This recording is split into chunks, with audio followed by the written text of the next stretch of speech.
सांगताय की ते आंबे खातात जेलमध्ये म्हणून शुगर वाढवण्याचा प्रयत्न होत आहे. नाही ना जय भवानी. अरे आवाज कोणाचा? जय महाराष्ट्र. बसा बसा.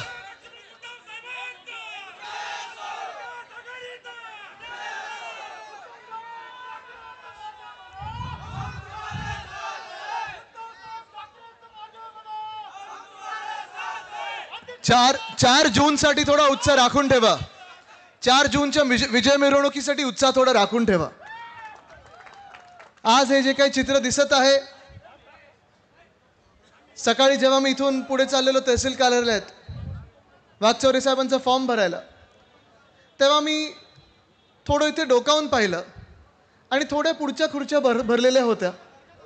मागे मोकळं होतं आणि आम्हाला हाच प्रश्न पडला होता की एवढं ऊन वाढत चाललेलं आहे, उष्णता वाढत चाललेली आहे, आपण सगळे आम्हाला सर्वांना आशीर्वाद द्यायला येणार की नाही येणार.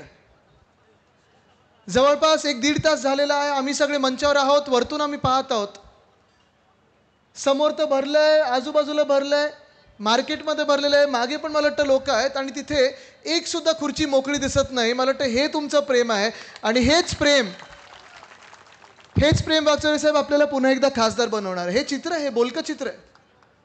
हे चित्र फार बोलकं आहे आणि प्रेसवाल्यांना पण मी विनंती करतोय की जरा कॅमेरा आजूबाजूला करा आणि सगळे जिथे बसलेले आहेत, हे जे प्रेम आहे, हे जे आशीर्वाद द्यायला सगळी मंडळी इथे आलेली आहेत, त्यांना देखील जरा महाराष्ट्रभर यांचं चित्र जाऊ द्या, देशभरात यांचं चित्र जाऊ द्या. आणि हेच तुम्हाला सांगतोय आज मी मुद्दामून आवर्जून इथे तुम्हाला हेच सांगायला आलेलो आहे की हे चित्र, कितीही कोणी नारा दिला, आम्ही एवढे पार जाऊ तेवढे पार जाऊ, 400 पार वगैरे नाही, ते पारच्या पुढे तडीपारच लागणार भाजपाच्या.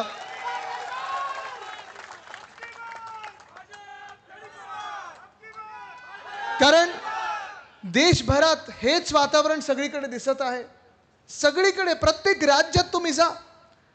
काल कुठेतरी कोणीतरी घोषणा दिली आहे, साऊथ में साफ आणि नॉर्थ में हाफ, ही भाजपाची स्थिती होणार आहे. पण ही स्थिती जी आहे ही त्यांनी स्वतःवर खेचून आणलेली स्थिती आहे. ही स्थिती त्यांनी स्वतःहून घडवलेली स्थिती आहे.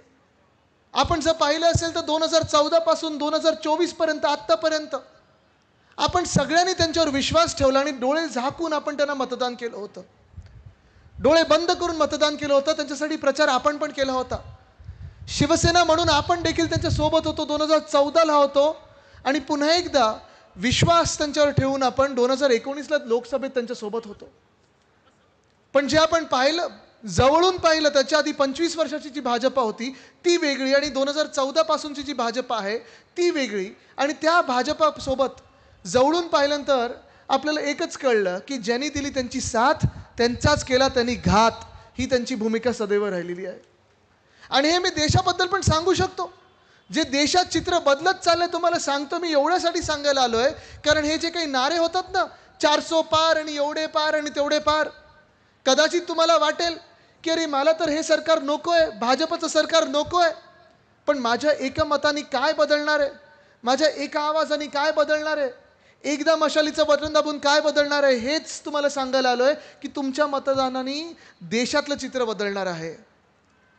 आज देशभरात तुम्ही बघा चित्र बदलत चाललं. जे मी तुम्हाला सांगतोय, दक्षिण भारतात एकही राज्य असं नाही आहे जिथे भाजपाला ते सांगतात अब की बार भाजपा तडीपार.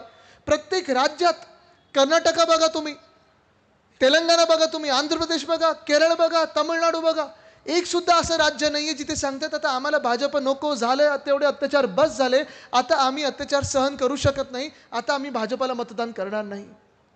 पण जसं हे चित्र दक्षिण भारतात आहे, तसं जर आपण इतर भारतात बघितलं, मध्य भारत घेतलं, उत्तर भारत घेतलं, तर तिथे देखील आपल्याला हे चित्र बघायला मिळत आहे. बिहारमध्ये, मध्य भारतात जर आपण पाहिलं, बिहार हे राज्य फार महत्त्वाचं ठरणार आहे. माझ्याच वयासारखे तेजस्वी यादव तिथे एक मोठी लढाई लढत आहेत. आपल्याशी जशी इथे गद्दारी झाली तशी तिथे देखील नितीश कुमारजींना तिथून पूर्णपणे बाजूला काढण्यात आलं, त्यांनी पलटी मारली आणि ते पुन्हा एकदा गेले भाजपसोबत. आता तसं जर पाहायला गेलं तर 2014 पासून 2024 पर्यंत या 10 वर्षामध्ये अनेक वेळा तिकडे भाजपाला मतदान केलेलं आहे तिकडच्या लोकांनी आणि अनेक वेळा त्यांनी ऐकलेलं आहे की आम्ही तुम्हाला एवढे 1000 कोटीचा पॅकेज देऊ आणि तेवढे 1000 कोटीचा पॅकेज देऊ. 1 रुपया सुद्धा त्या बिहारमध्ये गेला नाही आणि मला खात्री आहे की जो बदल घडणार आहे त्याच्यात बिहार देखील एक महत्त्वाचं राज्य ठरेल आणि तेजस्वी यादव देखील तिथे बदल घडवणार आहेत. तसंच जर पाहायला गेलं तर झारखंडमध्ये मोठं एक राज्य आहे, महत्त्वाचं एक राज्य आहे. तिकडे हेमंत सोरेनजी आणि काँग्रेस यांचं सरकार चांगलं चाललं होतं, काम करत होतं, लोकांसाठी काम करत होतं. काय केलं तिथे सांगा जरा मला. तुम्ही बातम्या बघता ना, तुम्हाला कळलं जेव्हा भाजपाला कळलं की जे हेमंत सोरेन हे चांगल्या सीटा घेऊन येऊ शकतात, निवडून येऊ शकतात, त्यांची पक्ष चांगल्या सीटा देऊ शकतं इंडिया आघाडीला. ज्या मिनिटाला ते इंडिया आघाडीत आले त्यांना धमक्या यायला लागल्या की आमच्यात या नाही तर तुम्हाला जेलमध्ये टाकू, आमच्यात या तुम्हाला जेलमध्ये टाकू. त्यांनी सांगितलं जेलमध्ये 100 वेळा टाका पण भाजपात प्रवेश घेणार नाही, कारण आमच्यावर डाग नाही आहे. ज्यांच्यावर डाग नसतात ते भाजपात जात नाहीत. तसंच झालंय दिल्लीमध्ये. अरविंद केजरीवालजी आपण पाहिलं असेल, दिल्लीमध्ये चांगलं राज्य गेले 15 वर्ष चालवत आलेले आहेत. प्रत्येक व्यक्तीला तिकडे वाटत आहे की अरविंद केजरीवाल आमचा माणूस आहे, जसं इथे आपण बोलतो ना आपला माणूस. आणि ते मी जवळून पाहिलेलं. त्यांचे संजय सिंगजी असतील किंवा अरविंद केजरीवालजी असतील, ह्या दोघांना अटक करण्याचा प्रयत्न किती वेळा भाजपाने केला होता. संजय सिंग यांना 2-3 महिन्यापूर्वी अटक केली, आता 3 महिन्यानंतर सोडलेलं आहे आणि कुठचेही आरोप सिद्ध झाले नाहीत. तसंच अरविंद केजरीवाल साहेबांना बसलेले एक मुख्यमंत्री, आपल्या एक देशातले राजधानीचे मुख्यमंत्री अटक करून आत टाकलेलं आहे. आज मी तुम्हाला विचारत आहे त्यांच्यावर कुठचा आरोप आहे? आरोप आहे कुठचा? आज ईडी सांगताय की ते आंबे खात आहेत जेलमध्ये म्हणून शुगर वाढवण्याचा प्रयत्न होत आहे. पण तुम्ही बघा हे चित्र किती भयानक आहे. जो कोणी ह्या देशामध्ये सत्य बोलत आहे, जो कोणी सत्यमेव जयतेमध्ये विश्वास ठेवतो, सत्तामेव जयतेमध्ये नाही सत्यमेव जयतेमध्ये, त्याला उचलतात आणि आत टाकतात. ही परिस्थिती आज जर राजकीय लोकांची असेल, नेत्यांची असेल, लिहून घ्या तुम्ही. चुकून जर तुम्ही ह्या भाजपाला मतदान केलं ना तर तुमच्या घरात येतील आणि तुम्हाला सांगतील आजपासून हे कपडे घालायला पाहिजे, तुम्ही हे खायला पाहिजे आणि हे बोलायला पाहिजे. मान्य आहे असा देश तुम्हाला?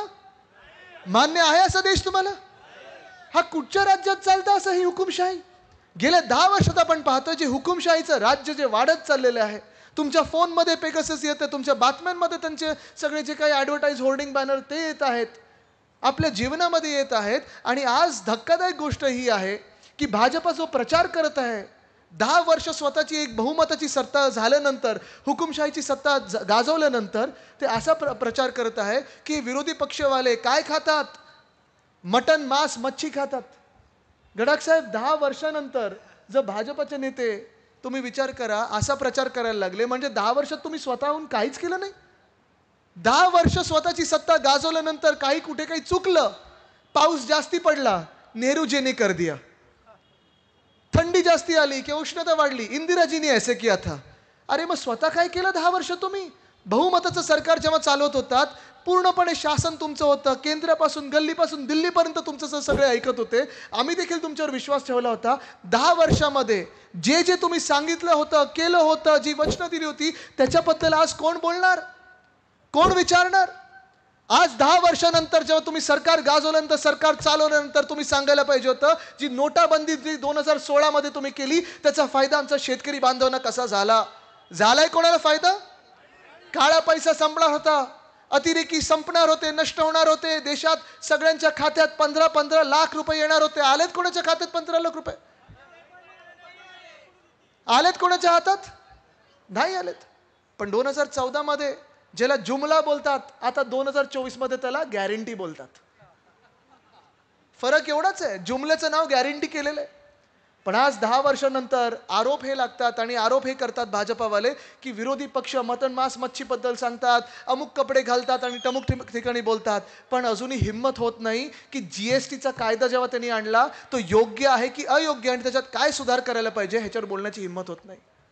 370 कलम जेव्हा काढलं गेलं 2019 मध्ये, आम्ही पण पाठिंबा दिला होता, शिवसेना पक्षाने पाठिंबा दिला होता, आपण साजरा केला होता तो क्षण.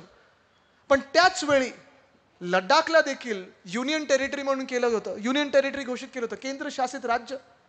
आणि तेव्हा ते झाल्यानंतर जे वचन त्यांना दिलं होतं लडाखवासियांना की तुम्हाला आम्ही पुढच्या 5 वर्षात स्वतःचं राज्य स्थापन करून देऊ शकू आणि तुमचा स्वतःचा मुख्यमंत्री देऊ. आज तुम्ही बघा सोनम वांगचुक तिथे उपोषणाला बसलेले आहेत. 30 ते 40 हजार लडाखी वासी तिथे आंदोलन करत आहेत, पण कोणी त्यांचं ऐकायला तयार नाही. त्यांच्यासमोर पॅरामिलिटरी फोर्स लावला जातोय.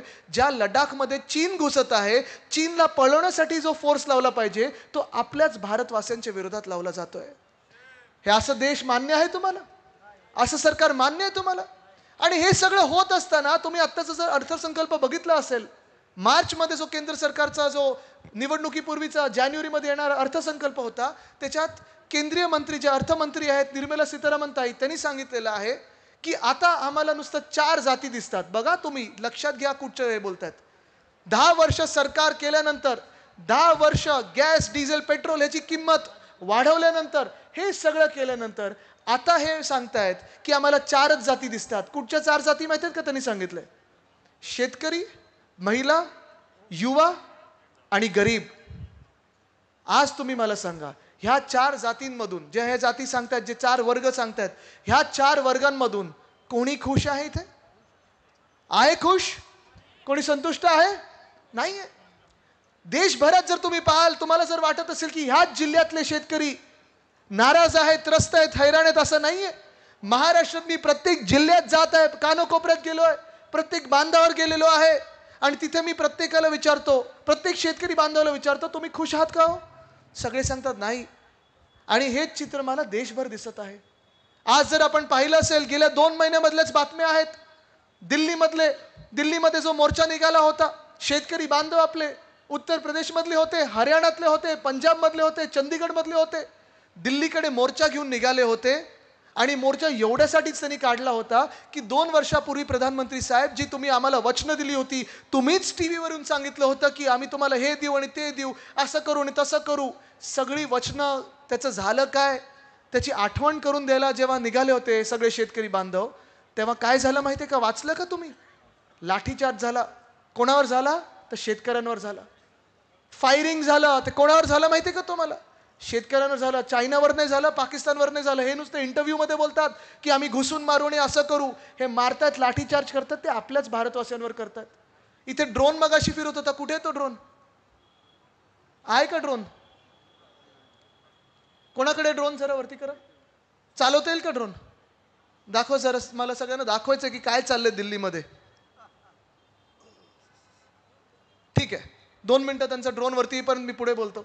पण हे सगळं जे आहे, तुम्हाला आठवत असेल जी चित्र देशभरात पसरवली जात होती, जे शेतकरी बिचारे आपले जे अन्नदाता आहेत, ज्याला आपली भूमिका असते, आपली संस्कृती, अन्नदाता देवो भव, देवाचं स्वागत केलं पाहिजे, शेतकऱ्यांचं स्वागत केलं पाहिजे, अन्नदात्याचं स्वागत केलं पाहिजे. दिल्लीत बसवून चर्चा करा, काय नुकसान होतं तुमचं? एवढं बहुमताचं सरकार आहे, पण तसं नाही केलं. लाठीचार्ज केला, अश्रुधूर सोडला गेला, फायरिंग केलं गेलं, एवढे मोठे मोठे खिळे ठोकले गेले रस्त्यामध्ये. हे असलं सरकार भाजपाचं तुम्हाला सर्वांना मान्य आहे का? या सरकारसाठी तुम्ही मतदान करणार आहात का? नाही करू शकत आपण. कारण हे सरकार जो माझ्या अन्नदात्यावर लाठीचार्ज करतो, हे सरकार जे गोळीबार करतं, हे सरकार जे अत्याचार करतं, ते माझ्या अन्नदात्यावर करतं, त्या सरकार विरोधात मी लढणार, म्हणजे लढणारच, ही शपथ घेऊन मी निघालोय रस्त्यावर. पण आज जे चित्र दिसतंय, भयानक चित्र अत्यंत दिसतंय देशामध्ये. आणि असं हे जे चित्र आहे ते गेल्या 2-2.5 वर्षात मला महाराष्ट्रामध्ये पण दिसायला लागलेलं आहे. आपल्याला आठवत असेल 2019 पासून 2022 पर्यंत जे आपलं महाविकास आघाडीचं सरकार होतं, उद्धव साहेब मुख्यमंत्री होते, प्रत्येक जिल्ह्यात प्रत्येक व्यक्तीला वाटत होतं, जातपात धर्म न बघता प्रत्येकाला वाटत होतं की उद्धव बाळासाहेब ठाकरे म्हणजे माझा कुटुंब प्रमुख आहे. ही भावना सगळ्यांमध्ये होती. आपल्याला आठवत असेल उद्धव साहेबांनी हट्ट धरला होता 2014 ते 19 सरकारमध्ये की कर्जमुक्ती करा. तेव्हा देवेंद्रजींनी कर्जमुक्ती केली होती असं म्हणतात, पण ती कर्जमुक्ती शेतकऱ्यांची झाली नव्हती, होर्डिंग बॅनरवाल्यांची झाली होती. सगळीकडे छापले होते होर्डिंग होर्डिंग होर्डिंग. पण किती काय काय दाखले द्यायला लागायचे होते. किती दाखले द्यायला लागायचे त्यावेळी? भावाला आणा, नातवाला आणा, ह्याला आणा, पंटूला आणा, मग कोण दुसऱ्या शहरातल्या मित्राला दाखले द्यायला लागायचे. आणि जेव्हा आपलं सरकार बसलं तेव्हा धक्कादायक अशी गोष्ट होती की ज्यांच्यासाठी आपण कर्जमुक्ती केली होती त्या सरकारने जाहीर केली होती, झालं होतं ऐतिहासिक कर्जमुक्ती आणि अमुक आणि तमुक, कमीत कमी लोकांना कर्जमुक्ती झाली होती. उलट लोकांचं टेन्शन वाढलं होतं. लोक बोलायचे, शेतकरी बांधव बोलायचे, जाऊ दे ती कर्जमुक्ती, आपले दाखले तिथे जात आहेत आणि आपला वेळ फुकट जातोय. पण जेव्हा उद्धव साहेब मुख्यमंत्री झाले, मला आठवतो तो क्षण, नागपूरचं अधिवेशन होतं, सगळ्या अधिकाऱ्यांना त्यांनी बोलवलं आणि त्यांनी सांगितलं मी माझ्या शेतकरी बांधवांना एक वचन दिलंय की त्यांचं कर्ज मी मुक्त करून दाखवणार आणि ते करून दाखवलं त्यांनी. ह्याला बोलतात ठाकरे गॅरंटी. ह्याला बोलतात ठाकरे गॅरंटी. 2 लाखापर्यंत ज्यांची ज्यांची कर्ज होती ती आपण पहिल्या टप्प्यात माफ केली, कर्जमुक्त केली ना सगळ्यांनी. ह्याला बोलतात ठाकरे गॅरंटी. ह्याला बोलतात महाविकास आघाडीचं सरकार. तसंच आपण पुढे येत असताना आपल्याला आठवत असेल कोविडचा काळ होता, अर्थचक्र बंद पडलं होतं. आणि हे अर्थचक्र बंद पडल्यानंतर देखील जेव्हा जेव्हा आपल्या शेतकरी बांधवावर ज्या काही आपत्त्या आल्या असतील, अवकाळी पाऊस असेल, सततचा लागणारा पाऊस असेल, कधी गारपीट असेल, काही नुकसान असेल, मंत्रिमंडळात आम्ही सगळेच चर्चा करायचो. गडाख साहेब असायचेच नेहमी, थोरात साहेब असायचे. आम्ही सर्व नेते म्हणजे शिवसेना असेल, राष्ट्रवादी काँग्रेस, जी सगळी आपली महाविकास आघाडीच्या विचाराची लोक होती, हे सगळे लोक आम्ही आवर्जून आग्रह धरायचो, सगळ्या अधिकाऱ्यांना सांगायचो पंचनामे त्वरित करा आणि जी मदत शेतकऱ्यांना जेवढी काही पोचू शकतो, कदाचित 100% नुकसान भरपाई करू शकत नाही, पण जेवढी मदत करू शकतो तेवढी करा. त्या वेळेला ती नुकसान भरपाई आली की नाही तुमच्या खात्यामध्ये? आली ना. आणि मग त्याचीच तुलना आत्ताच्या सरकारबरोबर करा.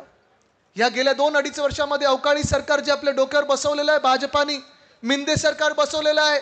जेव्हा जेव्हा गारपीट झाली, जेव्हा जेव्हा अवकाळी पाऊस झाला, सततचा पाऊस लागला, जेव्हा जेव्हा नुकसान झालं, ह्या मिंदे सरकारमधून, ह्या भाजपा सरकारमधून कुठचाही मंत्री तुमच्या शेतावर आलाय का? बघितलंय कधी कृषी मंत्री?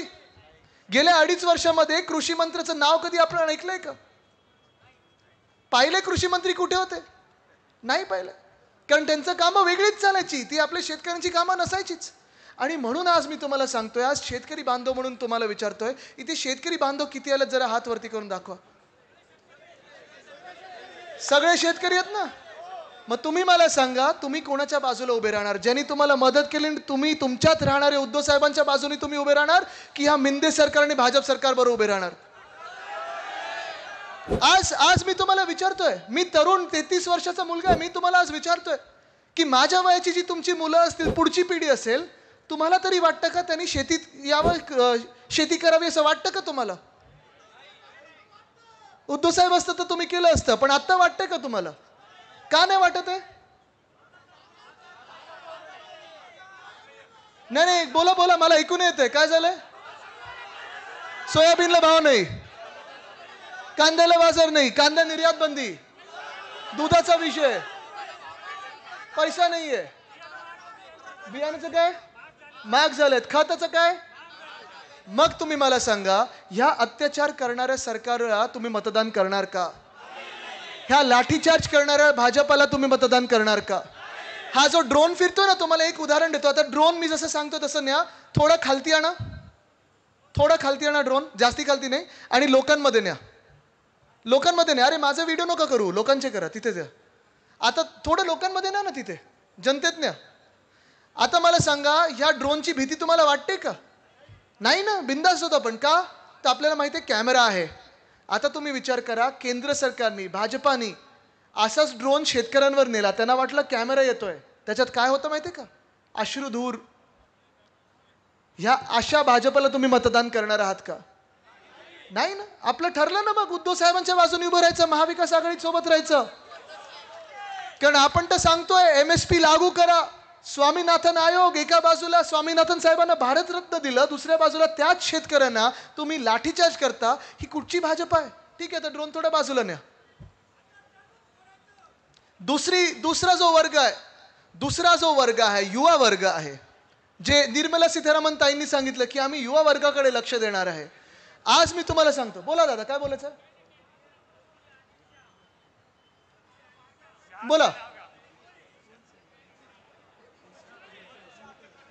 बाहेरच्या लोकांकडे लक्ष नका देऊ, आपला महाराष्ट्र आपण घडवायचा आहे. दुसरा वर्ग युवा, इथे तरुण मुलं मुली किती आले? जरा 20शीतले असतील, 30शीतले असतील, हात वरती करा. सगळे तरुणच नाही, नुसतं मनानी नाही, जिद्दीने पण असायला पाहिजे, मगच तरुण आपण समजतो. ठीक आहे. आता तुम्ही जो तरुण वर्ग आहे, तुम्ही मला सांगा, गेल्या 2-2.5 वर्षातली जी गोष्ट आहे, आपले अनेक उद्योग, जसं तुम्ही बघितलं, आपल्या आई वडिलांचे जे जनरेशनचे आहेत, त्यांच्या पिढीतले आहेत, ते सांगतात तुम्ही शेती करू नका, तुम्ही कृषी क्षेत्रात येऊ नका. बघितलं ना तुम्ही सगळ्यांनी. आणि काय कृषी क्षेत्राचे हाल झाले तुम्ही बघितलं. अन्नदाता आज नाराज आहे, हैराण आहे. मग साहजिक आहे, तुम्ही कुठे जाणार? इंडस्ट्री शोधतो ना आपण, MIDCत जातो, शहराकडे जातो, नोकऱ्या पाहिजे असतात आपल्याला. 2014 साली आपल्याला काय सांगितलं होतं? त्यावेळी भाजपाने सांगितलं होतं प्रत्येक वर्षी आम्ही 2 कोटी नोकऱ्या या देशातल्या तरुणांना देऊ. 10 वर्षात तरी 2 कोटी नोकऱ्या आल्यात का कोणाच्या नशिबात? आल्यात कोणाकडे? आपलं महाविकास आघाडीचं सरकार असताना मला होता आणि तेव्हा देखील 6.5 लाख कोटीची गुंतवणूक आपण ह्या राज्यात आणू शकलो. मी होतो, सुभाष देसाई साहेब होते, नितीन राऊत साहेब असतील, आम्ही सगळे द्यावसला गेलो होतो. कधी महाराष्ट्रात आपण मॅग्नेटिक महाराष्ट्र केला. आपण आपले उद्योग जे काही आहेत ते तर वाचवलेच, कामगारांना वाचवलं, कामगार कायद्यांना आपण त्यांच्या बाजूनी राहिलो. पण आज आपण पाहतोय कामगार कायदे तर ह्या बदलायचेच आहेत. हे fixed term employment, contract employment आणायचं आहे. आणि त्याहूनही पुढे भीतीदायक म्हणजे आपल्या देशामध्ये नोकऱ्याच निर्माण होत नाहीये. तर आपण जाणार तरी कुठे? आपल्या वेळी जसं आपण सांगितलं कामगार कायदे बदलू नाही दिले, अजून कडक करण्याचा प्रयत्न केला. आपल्या वेळी कामगारांच्या हक्काचं बोललो, ते उद्योगपत्यांच्या देखील हक्काचं बोललो. कारण उद्योगपती जगले तर कामगार जगतील, कामगार जगले तर उद्योगपती जगतील, ही आपली भूमिका आहे. पण हे होत असताना आपण जेवढे उद्योग वाढवू शकलो आपल्या राज्यामध्ये, जेवढी गुंतवणूक आणू शकलो, गेल्या 2.5 वर्षामध्ये तुम्ही एक तरी नवा उद्योग ह्या राज्यात आलेला ऐकलाय का? बघा, प्रचाराची गरजच नाही काढणे साहेब, सगळ्यांना माहिती आहे. सुनील शिंदेजी सगळ्यांना माहिती आहे. ठीक आहे, चला आपण मोजूया गुजरातला काय काय गेलं ते मोजूया. पहिली गोष्ट काय गेली? वेदांत फॉक्सकॉन, बरोबर ना? म्हणजे गुजरातला फॉक्सकॉन, महाराष्ट्राला पॉपकॉर्न. तिथे येणार आहे मी, तिथे येणार आहे मी. पण पहिलं म्हणजे वेदांत फॉक्सकॉन नेलं कुठे? बलड्रग पार्क नेला कुठे? मेडिकल डिव्हाइस पार्क नेला कुठे? एअरबस टाटा नेला कुठे? वर्ल्ड कपची फायनल नेली कुठे? मला तुम्ही सांगा, जे सांगतात पुत्रप्रेमामुळे राष्ट्रवादी काँग्रेस आणि शिवसेना फुटली, मग भारत के पुत्रप्रेमामुळे वर्ल्ड कप हरला नव्हता? गुजरातला नेण्याची गरज काय होती, जे आमच्या वानखेडेत व्हायला पाहिजे होतं? पण आज हे सगळं होत असताना जेव्हा आपले गद्दार 40 सुरतला पळून गेले होते, तो गद्दारीचा ठपका जो आहे तसाच मी तुम्हाला सांगतोय. तिथून ही सुरुवात झाली. थँक्यू बोलायला सगळे उद्योग आपल्या राज्यातून तिथे पळवले गेले. सगळे एक उद्योग इथून नेत असताना हा विचार कधी मिंदे सरकारने केला नाही, हा कधी विचार ह्या फुटलेल्या राष्ट्रवादीच्या गद्दारांनी केला नाही, हा विचार कधी भाजपाने केला नाही की प्रत्येक पाऊल त्यांचं महाराष्ट्र विरोधी होतं, प्रत्येक पाऊल त्यांचं महाराष्ट्र द्वेष्ट्यांचं पाऊल होतं. ही जनता हे बघेल हा त्यांनी विचार केला नव्हता. त्यांना वाटलं होतं की 50 खोके जसे वाटून खासदार आमदार पळवले तसं महाराष्ट्र जिंकून येतो. पण महाराष्ट्र स्वाभिमानी महाराष्ट्र, तुम्ही तसा महाराष्ट्र विकत घेऊ शकत नाही. आज नोकऱ्यांसाठी आपण जायचं तरी कुठे? प्रायव्हेट इंडस्ट्री नाही आहेत. नोकर भरतीसाठी जर आपण गेलो तर आपण पाहतो की जो पेपर आपण देतो, तलाठी भरतीचा पेपर होता, 200 मार्क जिथे मिळायला पाहिजे होते तिथे किती मार्क मिळाले?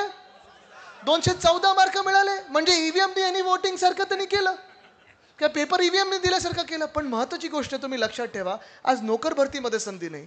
जी आपली तरुण मुलं मुली वर्षानुवर्ष अभ्यास करतात, पेपर द्यायला जातात, पेपर फुटतो आणि मग ती स्वप्न चिरडली जातात. आज मी तुम्हाला शब्द देत आहे की ज्या मिनिटाला केंद्रात आपलं सरकार बनेल, या पेपर फुटी विरोधात आपण एवढा कायदा कडक करू की जो पेपर फोडेल त्याला फोडल्याशिवाय राहणार नाही. हा शब्द आज तुम्हाला मी देत आहे इथे. पण आज ही परिस्थिती एक बाजूला तरुणांची असताना हातात नोकऱ्या नाहीत, जॉब्स नाहीत. आज आपण बघतो हे दोन्ही वर्ग हैराण आहेत. शेतकरी हैराण आहेत, तरुण हैराण आहेत. दुसरे जे दोन पुढचे वर्ग आहेत ते म्हणजे महिला आणि गरीब. ह्यामध्ये जर आपण पाहायला गेलं तर आज ह्या मंत्रिमंडळामध्ये, या राज्याच्या मंत्रिमंडळामध्ये जे घटनाबाह्य सरकार आहे, ह्याच मंत्रिमंडळामध्ये असे जे 2 मंत्री बसले आहेत, एक मंत्री असे आहेत ज्यांनी एका महिला खासदाराला म्हणजे सुप्रियाताईंना अनेक वेळा त्या कॅमेऱ्यावर चॅनलवर येऊन घाणेरड्या शिव्या दिल्यात. बरोबर आहे नाही गद्दार? बरोबर ना? तुम्हाला माहिती आहे तो मंत्री कोण आहे? उद्धव साहेबांचं सरकार असतं, आपलं महाविकास आघाडीचं सरकार असतं, एका मिनिटात लाथ मारून काढलं असतं, गेट आउट ज्याला सांगितलं असतं, त्याच्या मांडीला मांडी लावून आज बसलेले आहेत. आज आपण पाहतोय महिलांवर अत्याचार वाढत चाललेले आहेत.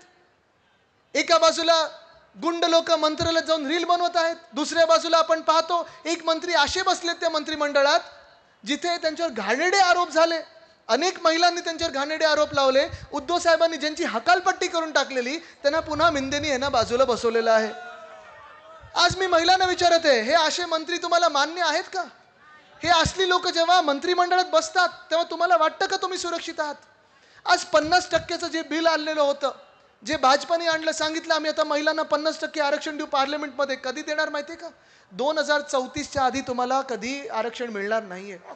कारण त्याच्या अटीच अशा आहेत की सेन्सस पहिलं होणार, जनगणना होणार, त्याच्यासाठी अजून झालेली नाहीये ती. म्हणजे निवडणूक झाल्यानंतर कमीत कमी 1 वर्षानंतर सुरू होणार, त्याला लागणार 1 ते 1.5 वर्ष.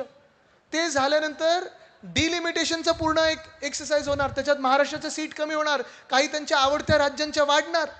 ते झाल्यानंतर मग महिला आरक्षण येणार. म्हणजे तुम्ही विचार करा 2030-2034च्या आधी येणारच नाहीये.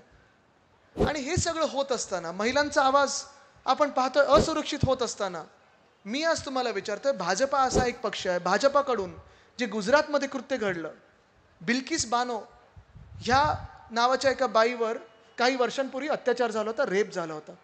तिच्या 3 वर्षाच्या तरुण मुलीला तिच्या डोळ्यांसमोर घरात तिच्या जाऊन चिरडलं होतं. तिचे जे अत्याचारी होते, तिचे जे रेपिस्ट होते, त्यांना अटक केली गेली होती. कोर्टाने सजा सुनावली की तुम्हाला जन्मठेप आहे, तुम्ही जेलमध्ये बसला पाहिजेत. गुजरातच्या सरकारने त्यांना अधिकार नसताना त्यांना जेलमधून बाहेर काढलं, त्यांची आरती ओवाळली, त्यांचे हार घातले आणि त्यांना भाजपाच्या प्रचार सभेत फिरवलं. हे अशा पक्षाच्या राज्यात तुम्ही कधी सुरक्षित असू शकता का? तुम्ही विचार करा. असू शकता? कारण आपली शिवसेना उद्धव बाळासाहेब ठाकरे पक्षाची आणि सगळ्या मित्रपक्षांची भूमिका हीच आहे की बिल्किस बानो ह्या बाईचं जातपात धर्म कुठचाही असेल, त्या रेपिस्टचा जातपात धर्म कुठचाही असेल, जो अत्याचार करतो महिलांवर, जो रेप करतो, त्याला फाशीच मिळाली पाहिजे, ही आपली भूमिका आहे. आणि ह्याला बोलतात सरकार. पण आज जसं मी सांगितलं, हे 3 वर्ग, निर्मला सीतारामन ताई, 3ही वर्ग तुमच्यावर खुश नाही आहेत. आणि मग 4था वर्ग जो तुम्ही सांगितला, गरीब असेल, वंचित असेल. आज आपण सगळेच तर गरीब आहोत या देशामध्ये. तुम्ही मला सांगा, जे 2014 आपल्याला सांगितलं होतं की डॉलरला आम्ही रुपयाच्या बरोबरीला आणू, आज डॉलर कितीला आहे, रुपये कितीला आहे सांगा मला. काल परवाकडे सगळ्यात खालती पडलेला रुपये आपल्याला दिसला 84 काय, मला वाटतं आरपार गेला तर 400 पार जाईल तो. पण डॉलर आणि रुपया कधी एकेला आलं नाहीये. तसंच GDP म्हणजे गॅस, डिझेल आणि पेट्रोल, जे सामान्य नागरिकाला कळतं. काय GDP जे अर्थतज्ञांना कळतं ते वेगळं असतं, पण आपल्याला जे GDP कळतं, गॅस, डिझेल, पेट्रोल. तुम्ही मला सांगा 2014ला गॅसची किंमत काय होती? अब क्या 400 पार. आता कितीला आहे? मग किंमत वाढली की कमी झाली आहे? वचनाचं काय झालं? डिझेल मला तुम्ही सांगा 2014ला किती होतं? आता किती झालंय? त्यावेळी आपण पण UPAच्या सरकार विरोधात सगळे आंदोलन करायचो, भाजप बोलायचे आता भारत बंद, की आपण उतरचो. भारत बंद, लाटाकाटे आपण खायचो. नेते हे झाले आणि केंद्रात डोक्यावर हे बसले. पेट्रोल कितीला होतं 2014ला? आणि आता किती झालंय? मग तुम्ही मला सांगा, आज तुम्हाला हा 4था वर्ग, 4था स्तंभ, 4थी जात जी गरीब आहे, हे तरी तुम्हाला वाटते का खुश आहेत किंवा सुखावले गेलेले आहेत? मग नक्की तुम्ही मला सांगा, भाजपाचे नेत्यांनो, बोला दादा.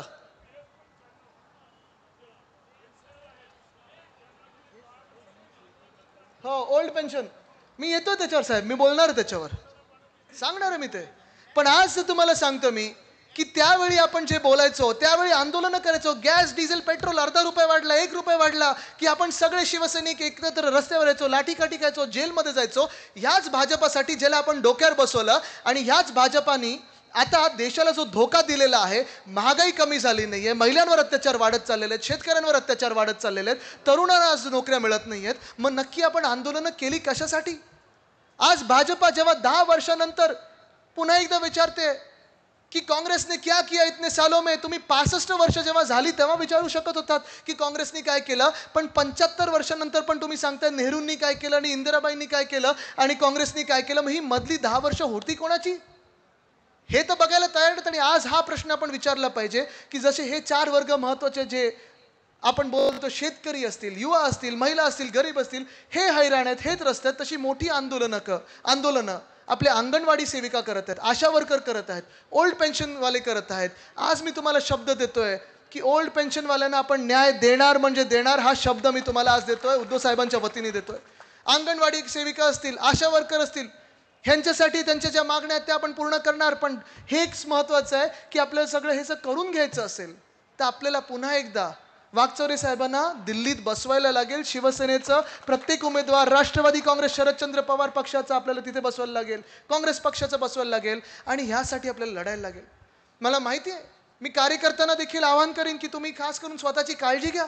आपण आता पुढच्या काही दिवसांमध्ये प्रचाराला जेव्हा लागू, घरोघरी जाऊ, सगळ्याच पक्षाच्या कार्यकर्त्यांना सांगेन, विरोधी पक्षाच्या पण कार्यकर्त्यांना सांगेन, स्वतःची काळजी घ्या.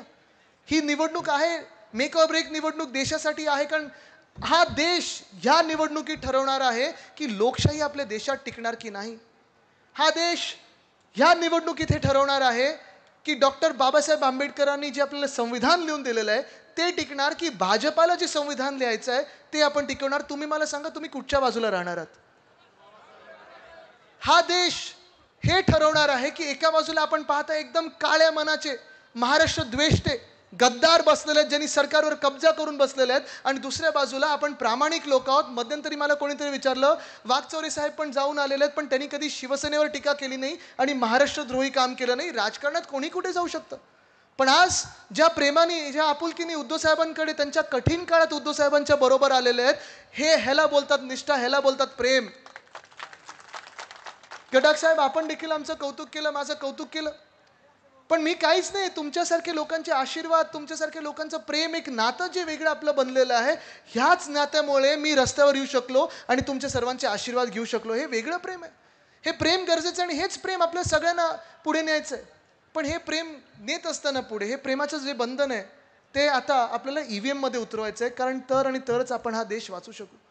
आज ज्या आपल्या शेतकरी बांधवांसाठी MSP लागू करायचं असेल, खताची किमती कुठे ना कुठेतरी आपल्याला आटोक्यात आणायच्या असतील, कांद्यावरची निर्यात बंदीच्या विरुद्ध आपल्याला लढायचं असेल, दुधाचा जो विषय तो सोडवायचा असेल, हे सगळं जर करायचं असेल, महिलांना जर सुरक्षित करायचं असेल आणि पुन्हा एकदा या महाराष्ट्रात रोजगार आणायचा असेल, उद्योगधंदा आणायचा असेल, तर तुम्हाला मतदान करायलाच लागेल. आणि ते मतदान तुम्हाला मशालीवरच करायला लागेल. कारण आज जे काही चित्र मी तुमच्या समोर मांडलेलं आहे हे अंधाराचं चित्र आहे. अंधकार पसरलेला आहे, नुसतं महाराष्ट्रात नाही तर संपूर्ण देशात पसरलेलं आहे. आज अरविंद केजरीवाल जी जेलमधून बोलत आहेत की नया भारत बनाएंगे, पण त्या नया भारतासाठी तुम्हाला मतदान करणं गरजेचं आहे. दिल्लीमध्ये ते 7च्या 7 जागा केजरीवाल साहेब आणि काँग्रेस जिंकणार आहे. तुम्ही मला सांगा, हा मतदारसंघ आपण जिंकणार की नाही? हा मतदारसंघ आपल्यासोबत उभा राहणार की नाही? जर आपल्याला अंधकार पसरवायचा नसेल आणि अंधारात एक वेगळी रोषणाई आणायची असेल तर तुमच्या हातात जी मशाल घेतली ना, ह्याच्यावर आपल्याला बटन दाबायला लागेल. तुम्ही मला सांगा, आपला उमेदवार कोण? आपला उमेदवार कोण? आपलं चिन्ह कुठचं? आपलं चिन्ह कुठचं? आपलं चिन्ह कुठचं आहे का इथे? हा, आपलं चिन्ह कुठचं? ही जी मशाल आहे ह्याच्यावर मतदान जर तुम्ही केलं तर ही मशाल दिल्लीतच नाही तर संपूर्ण देशभरात पुन्हा एकदा रोषणाईला आणेल आणि हा जो अंधकार पसरलेला आहे त्याला दूर करेल. मला खात्री आहे की तुम्ही प्रामाणिक आणि महाराष्ट्र हिताचं मतदान कराल. धन्यवाद. जय हिंद, जय महाराष्ट्र, वंदे मातरम. गर्जा हिंदुस्तान चॅनलला सबस्क्राईब करा आणि ताज्या घडामोडी जाणून घेण्यासाठी बेल आयकॉनवर प्रेस करा.